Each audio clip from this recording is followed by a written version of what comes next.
여러분이 이 영상을 보는 지금 이 순간에도 전자제품 가격은 계속 오르고 있습니다. 노트북은 1년 새 150만 원이 올랐어요. 냉장고는 500만 원, 세탁 건조기는 300만 원을 넘겼습니다. 자동차도, 스마트폰도 전부 오르고 있어요. 이 모든 제품의 공통점이 뭔지 아시나요? 전부 반도체가 들어갑니다. 그런데 여기서 이상한 점이 있어요. 대한민국은 세계 1위 반도체 강국이거든요. 삼성전자와 SK하이닉스가 전 세계 메모리 반도체의 70%를 만듭니다. 코스피는 5천을 돌파했어요. 나라는 반도체로 돈을 벌고 있습니다. 그런데 정작 그 나라 국민은 반도체가 들어간 제품을 못 사고 있어요. 업계에서는 이걸 칩플레이션이라고 부릅니다. 반도체 가격이 모든 물가를 끌어올리는 현상이에요. 도대체 반도체 공장은 뭘 만들고 있는 걸까요? 그리고 이 미친 가격 상승은 언제까지 계속될까요? 오늘 영상에서는 세 가지를 파헤쳐 보겠습니다. 첫째, 지금 전자제품 가격이 얼마나 올랐는지 구체적인 숫자로 보여드릴게요. 둘째, 왜 반도체 가격이 미친 듯이 오르는지 그 숨겨진 이유를 알려드리겠습니다. 셋째, 이 상황이 언제까지 계속될지, 그리고 우리는 어떻게 대응하면 좋을지 정리해드릴게요. 이 영상 하나면 칩플레이션의 모든 것을 누구나 쉽게 이해하실 수 있을 겁니다. 그럼 바로 시작하겠습니다. 본격적인 분석에 들어가기 전에 아직 구독 안 하신 분들은 지금 구독 버튼 눌러주시면 감사하겠습니다. 이런 경제 이야기 꾸준히 전해드리고 있습니다. 자, 먼저 지금 시장 상황이 얼마나 심각한지부터 보겠습니다. 서울 용산 전자상가입니다. 새학기를 앞두고 노트북 사러 오는 손님들로 북적여야 할 시기예요. 그런데 지금 매장은 텅 비어 있습니다. 이유는 단 하나, 가격이 너무 올랐기 때문이에요. 용산 상가 사장님 말씀을 직접 들어보면요, 예전에 100만 원짜리가 지금 300만 원이에요. 손님이 3분의 1로 줄었습니다. 3주 전에 140만 원이었던 조립 PC가 지금은 200만 원입니다. 불과 3주 만에 60만 원이 오른 거예요. 더 충격적인 건 삼성전자의 신형 노트북입니다. 갤럭시북 6 프로, 가장 낮은 사양이 341만 원이에요. 작년 모델인 갤럭시북 5 프로가 170만 원대였거든요. 1년 만에 거의 2배가 된 겁니다. 90% 인상이에요. 16인치 모델은 351만 원, 울트라 모델은 무려 493만 원까지 올라갔습니다. 노트북 한 대가 500만 원에 육박하는 시대가 온 거예요. LG도 마찬가지입니다. LG 그램 프로 2026 모델은 314만 원이에요. 전작보다 50만 원 이상 올랐습니다. 이게 무슨 뜻일까요? 학생이나 직장인이 부담 없이 사던 100만 원대 중간 노트북이 시장에서 사라졌다는 뜻입니다. 노트북만 그런 게 아닙니다. 올해 CES에서 공개된 삼성 냉장고 비스포크 AI 패밀리 허브, 가격이 얼마인지 아세요? 500만 원입니다. 냉장고 한 대가 500만 원이에요. AI가 식재료를 인식하고 레시피를 추천해주는 기능이 들어갔거든요. 그 기능을 위해 고성능 반도체와 카메라가 탑재됐습니다. 세탁기도 마찬가지예요. AI가 세탁물 무게와 오염도를 감지하는 올인원 세탁 건조기는 300만 원을 훌쩍 넘깁니다. 자동차는요, 요즘 차에는 반도체가 평균 1000개 이상 들어갑니다. 전기차는 2000개가 넘어요. 반도체 가격이 오르면 자동차 가격도 덩달아 오를 수밖에 없는 구조입니다. 스마트폰도 예외가 아니에요. 올해 출시되는 프리미엄 스마트폰들 전부 가격이 올랐습니다. 정리하면 이렇습니다. 노트북, 컴퓨터, 냉장고, 세탁기, 자동차, 스마트폰, 반도체가 들어가는 모든 제품의 가격이 동시에 오르고 있어요. 이게 바로 칩플레이션입니다. 반도체 가격 상승이 모든 물가를 끌어올리는 현상이에요. 그런데 여기서 한 가지 의문이 생깁니다. 도대체 반도체 가격이 얼마나 오른 걸까요? 숫자로 보면 더 충격적입니다. 노트북에 들어가는 핵심 부품, 램 있죠? DDR5 16GB 램 가격이 지금 80만 원입니다. 80만 원이 어느 정도인지 감이 안 오시죠? 용산 상가 사장님 말씀이 기가 막힙니다. 중고 노트북이 15만 원이에요. 램 하나 가격이면 중고 노트북 5대를 살 수 있어요. 부품 하나 가격이 완제품 5대 값인 거예요. 이게 말이 됩니까? 램 가격은 1년 새 5배가 올랐습니다. SSD, 저장장치 가격은 2배 이상 올랐어요. 그런데 더 무서운 숫자가 있습니다. PC용 D램 가격이 특정 품목 기준으로 최대 7배까지 상승했다는 분석이 나왔어요. 7배입니다. 이걸 우리 일상으로 바꿔볼게요. 작년에 1만 원 하던 김밥이 올해 7만 원이 됐다고 생각해보세요. 커피 한 잔이 5천 원에서 3만 5천 원이 됐다고 상상해보세요. 그게 지금 반도체 시장에서 벌어지고 있는 일입니다. 그러면 노트북 가격이 왜 2배가 됐는지 계산이 나옵니다. 첫째, 램 가격이 5배에서 7배 올랐어요. 둘째, 그런데 새 노트북에는 램을 2배로 넣어야 해요. 예전엔 16GB면 충분했는데 이제는 32GB가 기본이거든요. 가격이 5배 오른 부품을 2배 용량으로 넣어야 하니까 부품값만 계산해도 이론상 10배가 되는 겁니다. 노트북 가격이 2배 오른 게 오히려 선방한 거예요. 여기서 중요한 질문이 나옵니다. 왜 갑자기 램을 2배로 넣어야 하는 걸까요? 마이크로소프트가 새로운 기준을 만들었어요. 코파일럿 PC라는 규격입니다. 쉽게 말해서 AI 기능이 탑재된 PC예요. 이 규격을 충족하려면 최소 32GB 램이 필요합니다. 예전에는 문서 작업용 노트북에 8GB면 충분했어요. 지금은 윈도우 운영체제와 AI가 차지하는 메모리만으로도 16GB가 빠듯합니다. 한마디로 소비자가 원하든 원하지 않든 고사양 부품을 넣어야 하는 시대가 된 거예요. 저사양 노트북? 이제 만들 수가 없습니다. 만들어도 AI PC 타이틀을 못 달아요. 타이틀을 못 달면 안 팔립니다. 결국 100만 원대 초중반의 적당한 노트북이 시장에서 사라지고 있어요. 이걸 전문가들은 저가형 노트북의 멸종이라고 부릅니다. 자, 이제 진짜 중요한 질문으로 넘어가겠습니다. 왜 반도체 가격이 이렇게 미친 듯이 오르는 걸까요?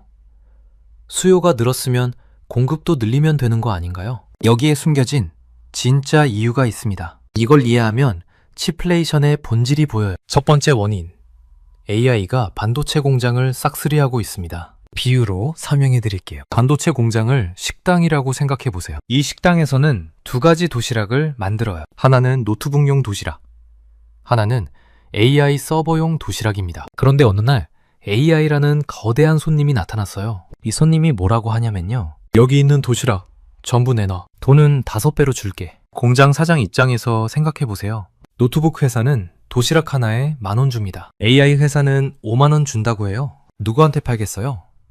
당연히 AI 회사죠. 그래서 삼성전자와 SK하이닉스가 뭘 했냐면요. 노트북용 반도체 만들던 생산 라인을 AI용 반도체 라인으로 바꿔버렸습니다. AI 서버에 들어가는 반도체를 HBM이라고 해요. 고대 역폭 메모리라는 뜻입니다. 이 HBM이 삼성과 SK하이닉스한테는 황금알을 낳는 거위예요. 마진이 어마어마하거든요. 엔비디아 GPU에 들어가는 HBM은 개당 수십만 원입니다. 문제는 HBM을 만들려면 일반 D램보다 웨이퍼를 더 많이 써야 해요. 같은 재료로 만들 수 있는 칩 개수가 훨씬 적다는 뜻입니다. 결과가 뭘까요? 노트북에 들어가는 램, DDR5나 LPDDR5X 생산량이 급감했습니다. AI 서버 만드느라 우리 책상이 노트북을 위한 반도체 생산이 희생된 거예요. 이걸 전문 용어로 생산 라인 잠식, 영어로 캐니벌라이제이션이라고 합니다. 쉽게 말해서 AI가 노트북의 밥그릇을 뺏어간 겁니다. 두 번째 원인, 온디바이스 AI라는 새로운 표준이 등장했습니다. 온디바이스 AI가 뭐냐면 인터넷 연결 없이도 기기 자체에서 AI를 돌리는 거예요. 챗GPT 같은 걸 스마트폰이나 노트북에서 바로 쓸 수 있게 되는 겁니다. 들으면 좋은 것 같죠? 문제는 이게 공짜가 아니라는 거예요. AI를 기기 안에서 돌리려면 고성능 부품이 필요합니다. 첫째, NPU라는 새로운 칩이 들어가야 해요. 신경망 처리 장치라는 건데 AI 연산 전용 칩입니다. 이게 비쌉니다. 둘째, 램이 최소 32GB는 있어야 해요.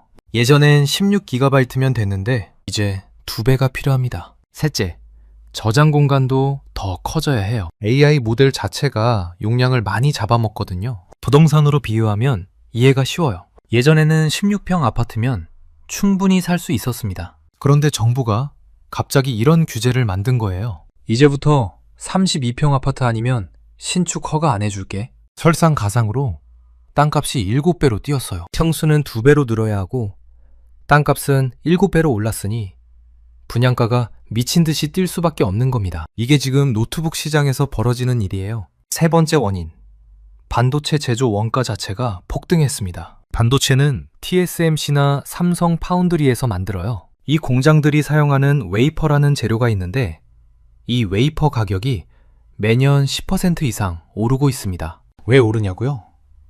반도체가 점점 더 작아지고 있거든요. 지금은 3나노미터 공정이에요. 머리카락 굵기의 3만 분의 1 크기로 회로를 새기는 겁니다. 이게 얼마나 어려운 일이냐면요. 모래알 위에 서울 지도를 그린다고 생각해 보세요. 그것도 돋보기 없이 맨눈으로요. 그 정도의 정밀함이 필요한 작업입니다. 이런 초미세 공정에는 엄청나게 비싼 장비가 필요해요. ASML이라는 네덜란드 회사의 EUV 장비는 대당 3천억 원입니다. 장비값이 3천억이에요. 결국 반도체 하나 만드는데 드는 비용 자체가 계속 올라가고 있는 겁니다. 여기에 인텔의 새 프로세서인 코어 울트라 시리즈 3가 등장했어요. 이 칩에는 CPU, GPU, NPU가 전부 합쳐져 있습니다. 성능은 좋아졌는데 만드는 비용도 같이 올랐어요. 최첨단 공정에서만 생산할 수 있거든요. 최첨단 공정은 비쌉니다. 네 번째 원인, 환율과 공급망의 복합 위기입니다. 한국 시장만의 특수한 상황이 있어요. 노트북에 들어가는 핵심 부품들,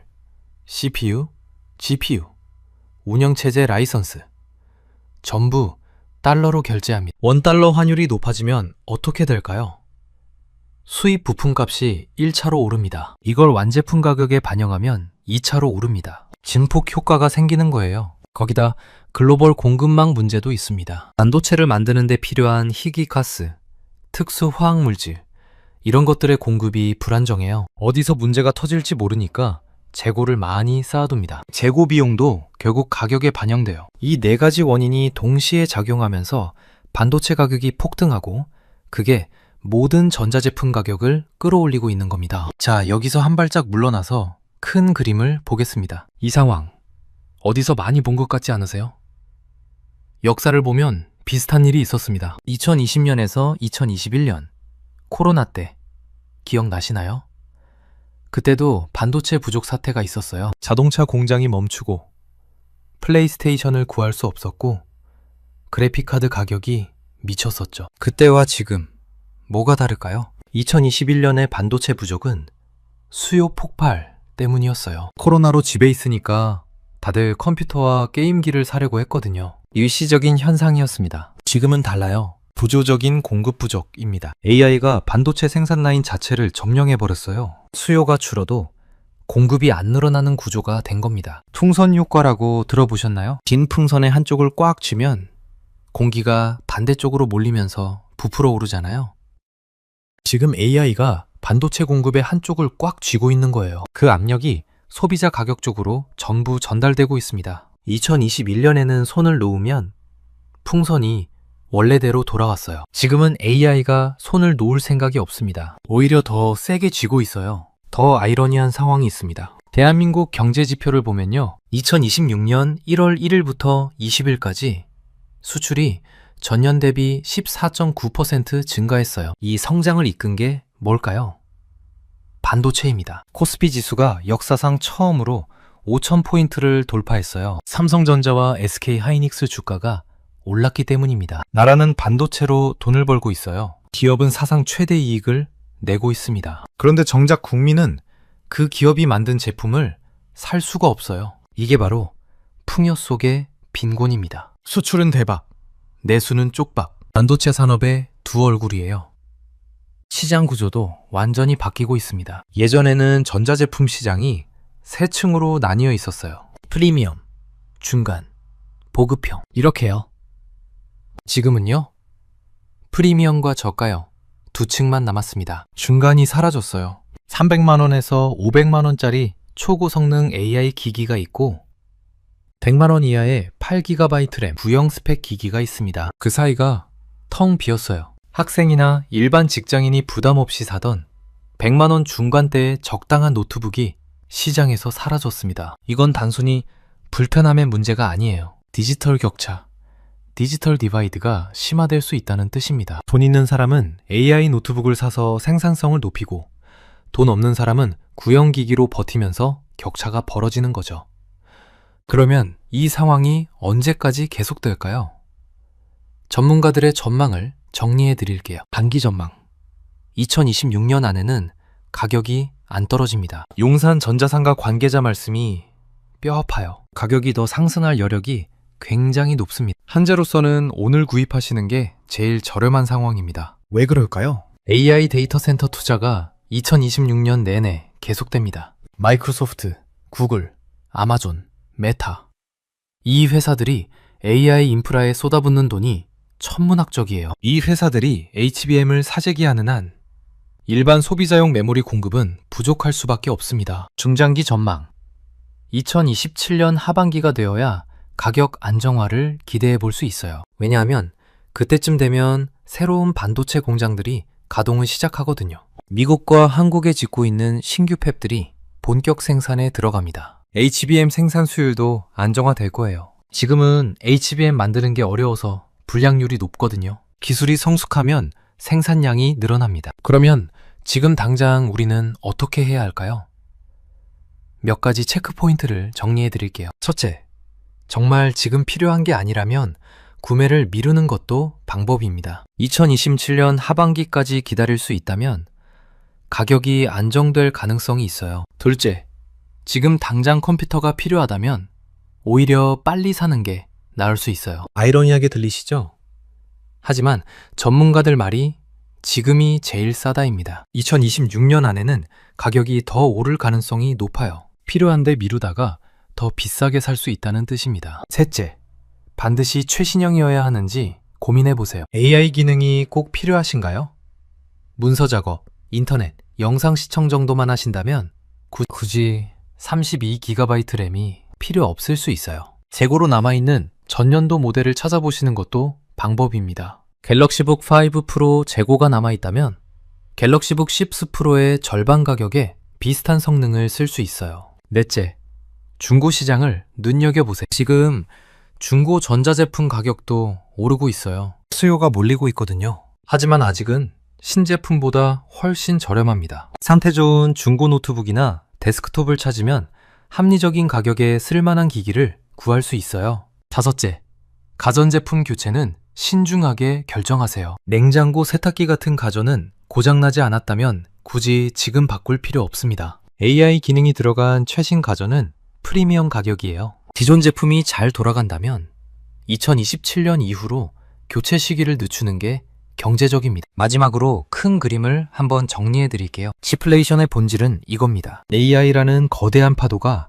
반도체 산업을 덮쳤어요. 이 파도가 생산 라인을 재편하고 공급 구조를 바꾸고 가격 체계를 뒤흔들고 있습니다. 이건 단순한 물가 상승이 아니에요. 산업 구조 자체가 변하고 있는 겁니다. AI 시대로 넘어가는 과정에서 발생하는 진통이라고 볼 수 있어요. 문제는 그 비용을 소비자가 고스란히 부담하고 있다는 거죠. 반도체 강국 대한민국의 아이러니입니다. 우리나라 기업이 전 세계 메모리 반도체의 70%를 만들어요. 그 반도체를 팔아서 나라 경제가 성장하고 있습니다. 코스피 5000 시대가 열렸어요. 그런데 정작 국민들은 그 반도체가 들어간 제품을 사기가 점점 어려워지고 있습니다. 이 역설적인 상황이 치플레이션의 민낯이에요. 수출 기업은 호황, 내수 시장은 불황. 기업은 돈을 벌고 소비자는 지갑을 닫습니다. 국가 경제 지표는 좋아지는데 서민들의 체감 경제는 나빠지고 있어요.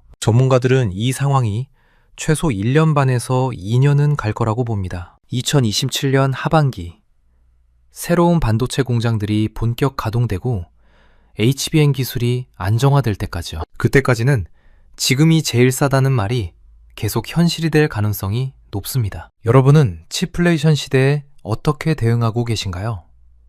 노트북이나 가전제품 구매 계획이 있으셨다면 어떻게 하실 건지 댓글로 의견 나눠주시면 감사하겠습니다. 오늘 영상은 여기까지입니다. 긴 영상 끝까지 시청해주셔서 감사합니다. 구독과 좋아요 한 번씩만 눌러주시면 정말 큰 힘이 됩니다. 여러분이 이 영상을 보는 지금 이 순간에도 전자제품 가격은 계속 오르고 있습니다. 노트북은 1년 새 150만 원이 올랐어요. 냉장고는 500만 원, 세탁 건조기는 300만 원을 넘겼습니다. 자동차도, 스마트폰도 전부 오르고 있어요. 이 모든 제품의 공통점이 뭔지 아시나요? 전부 반도체가 들어갑니다. 그런데 여기서 이상한 점이 있어요. 대한민국은 세계 1위 반도체 강국이거든요. 삼성전자와 SK하이닉스가 전 세계 메모리 반도체의 70%를 만듭니다. 코스피는 5천을 돌파했어요. 나라는 반도체로 돈을 벌고 있습니다. 그런데 정작 그 나라 국민은 반도체가 들어간 제품을 못 사고 있어요. 업계에서는 이걸 칩플레이션이라고 부릅니다. 반도체 가격이 모든 물가를 끌어올리는 현상이에요. 도대체 반도체 공장은 뭘 만들고 있는 걸까요?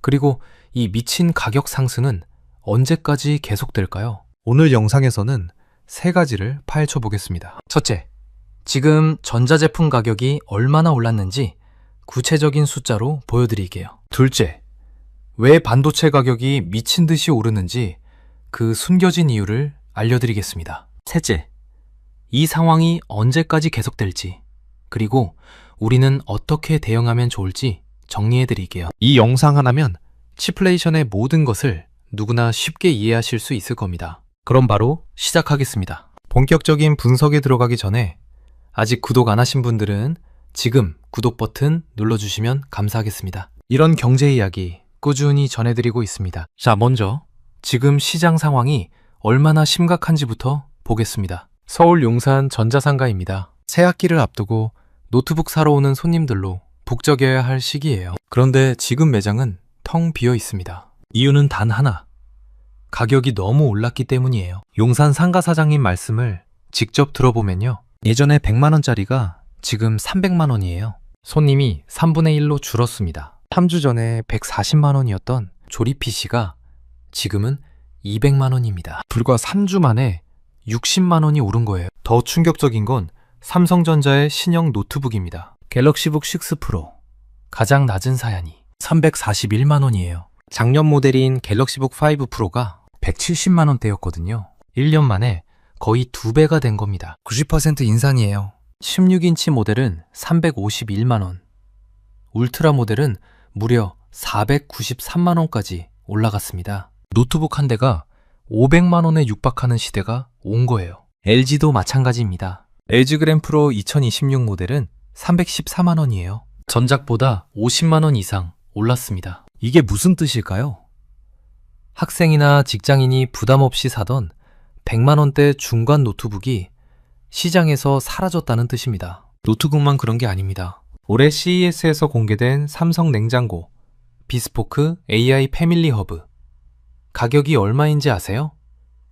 500만원입니다. 냉장고 한 대가 500만원이에요. AI가 식재료를 인식하고 레시피를 추천해주는 기능이 들어갔거든요. 그 기능을 위해 고성능 반도체와 카메라가 탑재됐습니다. 세탁기도 마찬가지예요. AI가 세탁물 무게와 오염도를 감지하는 올인원 세탁 건조기는 300만원을 훌쩍 넘깁니다. 자동차는요.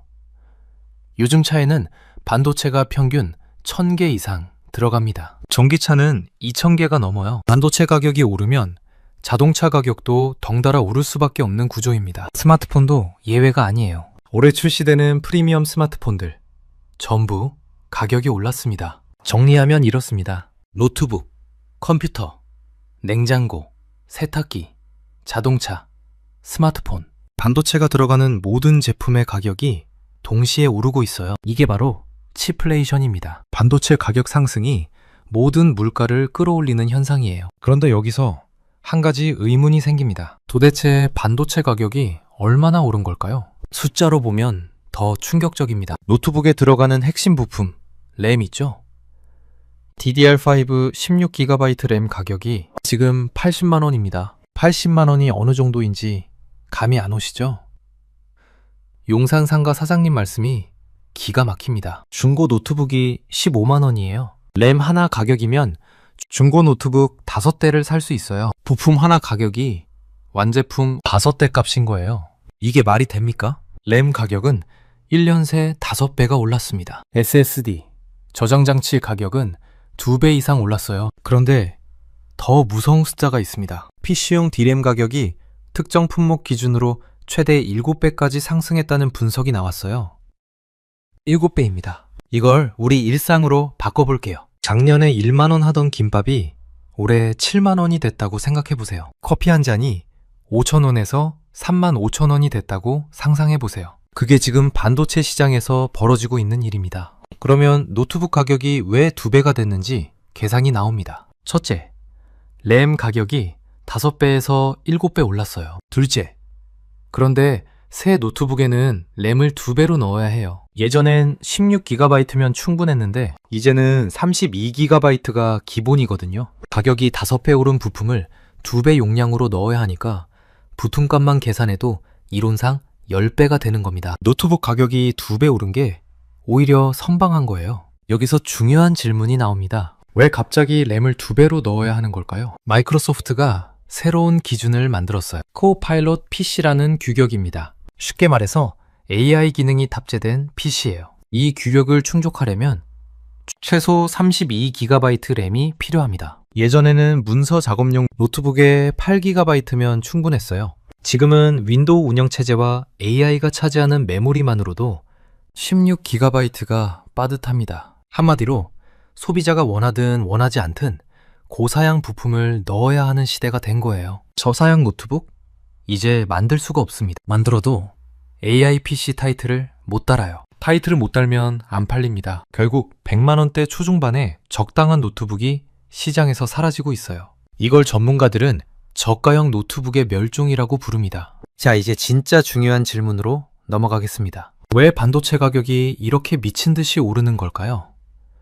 수요가 늘었으면 공급도 늘리면 되는 거 아닌가요? 여기에 숨겨진 진짜 이유가 있습니다. 이걸 이해하면 치플레이션의 본질이 보여요. 첫 번째 원인, AI가 반도체 공장을 싹쓸이하고 있습니다. 비유로 설명해 드릴게요. 반도체 공장을 식당이라고 생각해 보세요. 이 식당에서는 2가지 도시락을 만들어요. 하나는 노트북용 도시락, 하나는 AI 서버용 도시락입니다. 그런데 어느 날 AI라는 거대한 손님이 나타났어요. 이 손님이 뭐라고 하냐면요. 여기 있는 도시락 전부 내놔. 돈은 5배로 줄게. 공장 사장 입장에서 생각해 보세요. 노트북 회사는 도시락 하나에 10,000원 줍니다. AI 회사는 50,000원 준다고 해요. 누구한테 팔겠어요?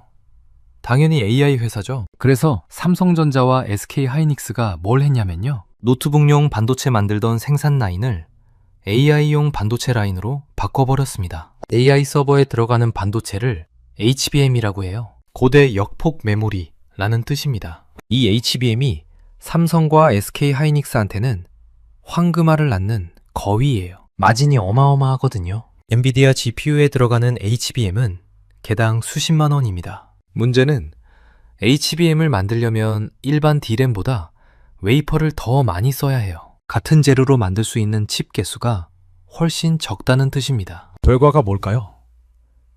노트북에 들어가는 램, DDR5나 LPDDR5X 생산량이 급감했습니다. AI 서버 만드느라 우리 책상이 노트북을 위한 반도체 생산이 희생된 거예요. 이걸 전문 용어로 생산 라인 잠식, 영어로 캐니벌라이제이션이라고 합니다. 쉽게 말해서 AI가 노트북의 밥그릇을 뺏어간 겁니다. 두 번째 원인, 온디바이스 AI라는 새로운 표준이 등장했습니다. 온디바이스 AI가 뭐냐면 인터넷 연결 없이도 기기 자체에서 AI를 돌리는 거예요. 챗GPT 같은 걸 스마트폰이나 노트북에서 바로 쓸 수 있게 되는 겁니다. 들으면 좋은 것 같죠?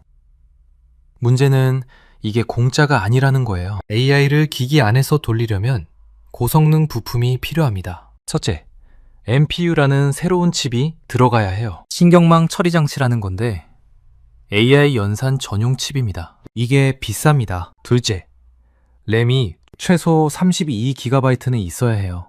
예전엔 16GB면 됐는데 이제 2배가 필요합니다. 셋째, 저장 공간도 더 커져야 해요. AI 모델 자체가 용량을 많이 잡아먹거든요. 부동산으로 비유하면 이해가 쉬워요. 예전에는 16평 아파트면 충분히 살 수 있었습니다. 그런데 정부가 갑자기 이런 규제를 만든 거예요. 이제부터 32평 아파트 아니면 신축 허가 안 해줄게. 설상가상으로 땅값이 7배로 뛰었어요. 평수는 2배로 늘어야 하고 땅값은 7배로 올랐으니 분양가가 미친 듯이 뛸 수밖에 없는 겁니다. 이게 지금 노트북 시장에서 벌어지는 일이에요. 세 번째 원인, 반도체 제조 원가 자체가 폭등했습니다. 반도체는 TSMC나 삼성 파운드리에서 만들어요. 이 공장들이 사용하는 웨이퍼라는 재료가 있는데 이 웨이퍼 가격이 매년 10% 이상 오르고 있습니다. 왜 오르냐고요? 반도체가 점점 더 작아지고 있거든요. 지금은 3나노미터 공정이에요. 머리카락 굵기의 3만 분의 1 크기로 회로를 새기는 겁니다. 이게 얼마나 어려운 일이냐면요. 모래알 위에 서울 지도를 그린다고 생각해 보세요. 그것도 돋보기 없이 맨눈으로요. 그 정도의 정밀함이 필요한 작업입니다. 이런 초미세 공정에는 엄청나게 비싼 장비가 필요해요. ASML이라는 네덜란드 회사의 EUV 장비는 대당 3천억 원입니다. 장비값이 3천억이에요. 결국 반도체 하나 만드는 데 드는 비용 자체가 계속 올라가고 있는 겁니다. 여기에 인텔의 새 프로세서인 코어 울트라 시리즈 3가 등장했어요. 이 칩에는 CPU, GPU, NPU가 전부 합쳐져 있습니다. 성능은 좋아졌는데 만드는 비용도 같이 올랐어요. 최첨단 공정에서만 생산할 수 있거든요. 최첨단 공정은 비쌉니다. 네 번째 원인, 환율과 공급망의 복합 위기입니다. 한국 시장만의 특수한 상황이 있어요. 노트북에 들어가는 핵심 부품들, CPU, GPU, 운영체제 라이선스, 전부 달러로 결제합니다. 원달러 환율이 높아지면 어떻게 될까요? 수입 부품값이 1차로 오릅니다. 이걸 완제품 가격에 반영하면 2차로 오릅니다. 증폭 효과가 생기는 거예요. 거기다 글로벌 공급망 문제도 있습니다. 반도체를 만드는 데 필요한 희귀가스, 특수 화학물질, 이런 것들의 공급이 불안정해요. 어디서 문제가 터질지 모르니까 재고를 많이 쌓아둡니다. 재고 비용도 결국 가격에 반영돼요. 이 네 가지 원인이 동시에 작용하면서 반도체 가격이 폭등하고 그게 모든 전자제품 가격을 끌어올리고 있는 겁니다. 자, 여기서 한 발짝 물러나서 큰 그림을 보겠습니다. 이 상황, 어디서 많이 본 것 같지 않으세요? 역사를 보면 비슷한 일이 있었습니다. 2020년에서 2021년, 코로나 때, 기억나시나요? 그때도 반도체 부족 사태가 있었어요. 자동차 공장이 멈추고, 플레이스테이션을 구할 수 없었고, 그래픽카드 가격이 미쳤었죠. 그때와 지금, 뭐가 다를까요? 2021년의 반도체 부족은 수요 폭발 때문이었어요. 코로나로 집에 있으니까 다들 컴퓨터와 게임기를 사려고 했거든요. 일시적인 현상이었습니다. 지금은 달라요. 구조적인 공급 부족입니다. AI가 반도체 생산 라인 자체를 점령해버렸어요. 수요가 줄어도 공급이 안 늘어나는 구조가 된 겁니다. 풍선 효과라고 들어보셨나요? 긴 풍선의 한쪽을 꽉 쥐면 공기가 반대쪽으로 몰리면서 부풀어 오르잖아요. 지금 AI가 반도체 공급의 한쪽을 꽉 쥐고 있는 거예요. 그 압력이 소비자 가격 쪽으로 전부 전달되고 있습니다. 2021년에는 손을 놓으면 풍선이 원래대로 돌아왔어요. 지금은 AI가 손을 놓을 생각이 없습니다. 오히려 더 세게 쥐고 있어요. 더 아이러니한 상황이 있습니다. 대한민국 경제 지표를 보면요. 2026년 1월 1일부터 20일까지 수출이 전년 대비 14.9% 증가했어요. 이 성장을 이끈 게 뭘까요? 반도체입니다. 코스피 지수가 역사상 처음으로 5,000포인트를 돌파했어요. 삼성전자와 SK하이닉스 주가가 올랐기 때문입니다. 나라는 반도체로 돈을 벌고 있어요. 기업은 사상 최대 이익을 내고 있습니다. 그런데 정작 국민은 그 기업이 만든 제품을 살 수가 없어요. 이게 바로 풍요 속의 빈곤입니다. 수출은 대박, 내수는 쪽박. 반도체 산업의 두 얼굴이에요. 시장 구조도 완전히 바뀌고 있습니다. 예전에는 전자제품 시장이 세 층으로 나뉘어 있었어요. 프리미엄, 중간, 보급형, 이렇게요. 지금은요, 프리미엄과 저가형 두 층만 남았습니다. 중간이 사라졌어요. 300만 원에서 500만 원짜리 초고 성능 AI 기기가 있고 100만 원 이하의 8GB 램 구형 스펙 기기가 있습니다. 그 사이가 텅 비었어요. 학생이나 일반 직장인이 부담 없이 사던 100만 원 중간대의 적당한 노트북이 시장에서 사라졌습니다. 이건 단순히 불편함의 문제가 아니에요. 디지털 격차, 디지털 디바이드가 심화될 수 있다는 뜻입니다. 돈 있는 사람은 AI 노트북을 사서 생산성을 높이고 돈 없는 사람은 구형 기기로 버티면서 격차가 벌어지는 거죠. 그러면 이 상황이 언제까지 계속될까요? 전문가들의 전망을 정리해 드릴게요. 단기 전망.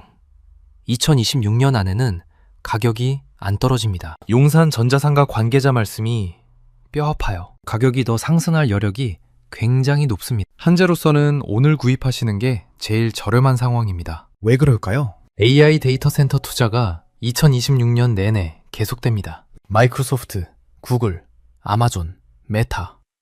이 회사들이 AI 인프라에 쏟아붓는 돈이 천문학적이에요. 이 회사들이 HBM을 사재기하는 한 일반 소비자용 메모리 공급은 부족할 수밖에 없습니다. 중장기 전망. 2027년 하반기가 되어야 가격 안정화를 기대해 볼 수 있어요. 왜냐하면 그때쯤 되면 새로운 반도체 공장들이 가동을 시작하거든요. 미국과 한국에 짓고 있는 신규 팹들이 본격 생산에 들어갑니다. HBM 생산 수율도 안정화될 거예요. 지금은 HBM 만드는 게 어려워서 불량률이 높거든요. 기술이 성숙하면 생산량이 늘어납니다. 그러면 지금 당장 우리는 어떻게 해야 할까요? 몇 가지 체크 포인트를 정리해 드릴게요. 첫째, 정말 지금 필요한 게 아니라면 구매를 미루는 것도 방법입니다. 2027년 하반기까지 기다릴 수 있다면 가격이 안정될 가능성이 있어요. 둘째, 지금 당장 컴퓨터가 필요하다면 오히려 빨리 사는 게 나을 수 있어요. 아이러니하게 들리시죠? 하지만 전문가들 말이 지금이 제일 싸다입니다. 2026년 안에는 가격이 더 오를 가능성이 높아요. 필요한데 미루다가 더 비싸게 살 수 있다는 뜻입니다. 셋째, 반드시 최신형이어야 하는지 고민해 보세요. AI 기능이 꼭 필요하신가요?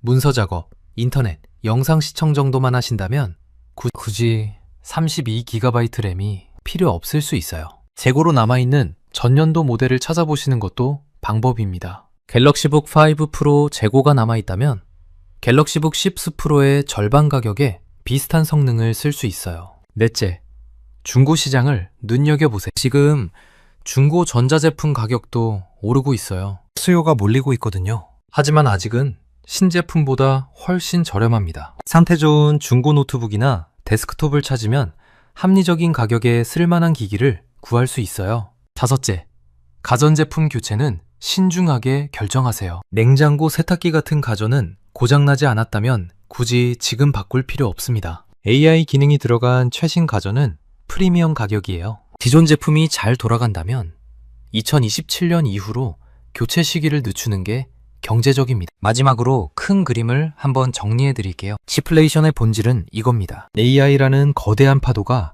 반도체 산업을 덮쳤어요. 이 파도가 생산 라인을 재편하고 공급 구조를 바꾸고 가격 체계를 뒤흔들고 있습니다. 이건 단순한 물가 상승이 아니에요. 산업 구조 자체가 변하고 있는 겁니다. AI 시대로 넘어가는 과정에서 발생하는 진통이라고 볼 수 있어요. 문제는 그 비용을 소비자가 고스란히 부담하고 있다는 거죠. 반도체 강국 대한민국의 아이러니입니다. 우리나라 기업이 전 세계 메모리 반도체의 70%를 만들어요. 그 반도체를 팔아서 나라 경제가 성장하고 있습니다. 코스피 5000 시대가 열렸어요. 그런데 정작 국민들은 그 반도체가 들어간 제품을 사기가 점점 어려워지고 있습니다. 이 역설적인 상황이 치플레이션의 민낯이에요. 수출 기업은 호황, 내수 시장은 불황.